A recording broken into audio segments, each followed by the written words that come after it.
Ayan. Ano tawag nito? Humingi ako ng paki-block yung mga... Pag may mag-text sa inyo yung kay yung account ko dati na Lerda. Ano ba ano?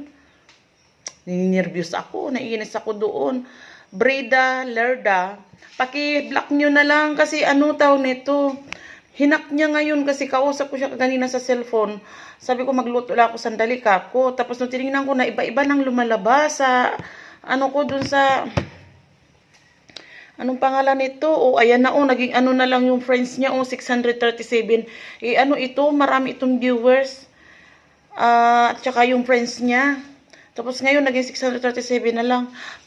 Paki-block na lang sa inyo, please, kasi kasi nagulat ako. Bakit marami na nanghihiram? Nagulat ako kasi inopin ko 'to.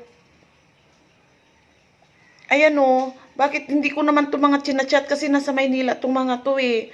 Tapos yung nasa yung nasa ibang bansa mga kaibigan ko, don't worry Franny. Sabi ko kasi wag na wag kayong magbibigay ng pera kasi never ako nang hiram sa inyo. Kasi alam ko siyempre yung pera, kailangan niya. Never talaga ako nang hiram sa kanila.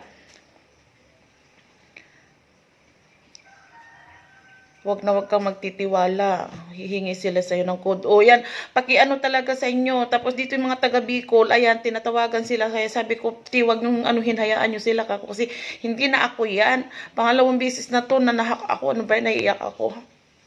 Kasi yung una, nahack din ako noon nung bali live selling kasi ako, nag-live selling ako, tapos talagang marami akong business.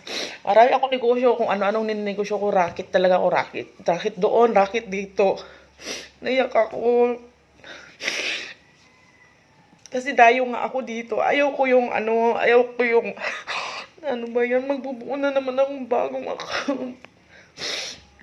Ang hirap kasi dahil bago lang ako nagre-reels kasi dati talaga, pangalan nito,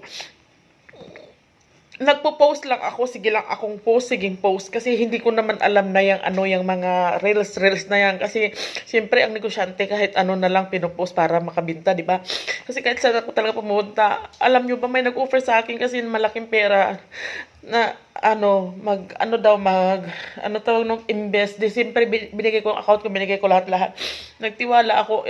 Alam nyo ba sa nangyari sa akin? Kasi every night ako nagla-live talaga kasi nagpapalaro pa ako, nagpapagames ako niyan kung anong binibigay ko nung may pera pa ako kasi nga negosyante ako nung araw.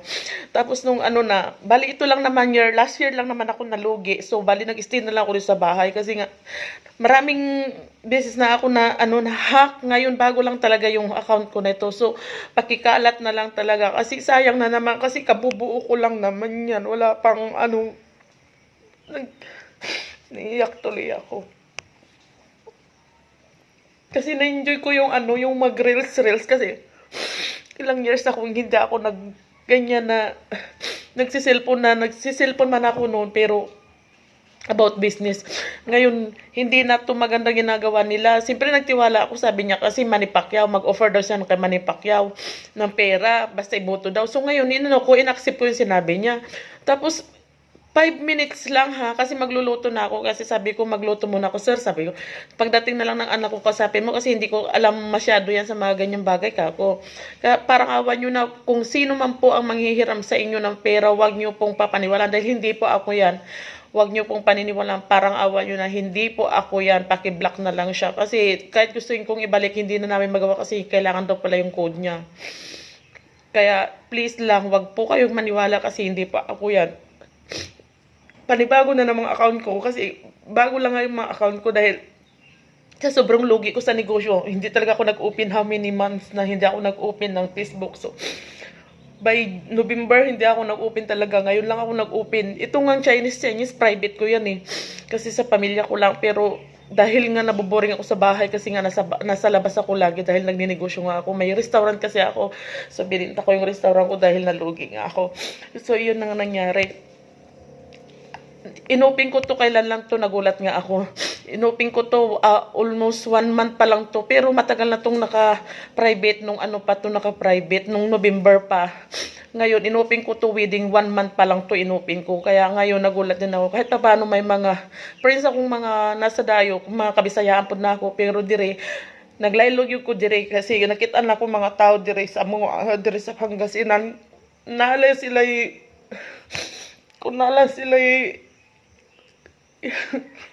kung nala sila gusto, sige, parang ingato ba. Pero pag nawat-an ka di ay ugkuan, nawat-an ka o pagkabuhayan, alam nilang nalugi ka, parang lalayo yung loob mo sa lalayo yung loob nila sa'yo. Dahil ayaw nilang parang ganun, kasi hindi naman ako nanghiram sa kanila, never ako nanghiram. Kasi alam ko naman ang mga ano nila, ugali, kahit hindi ako tagare.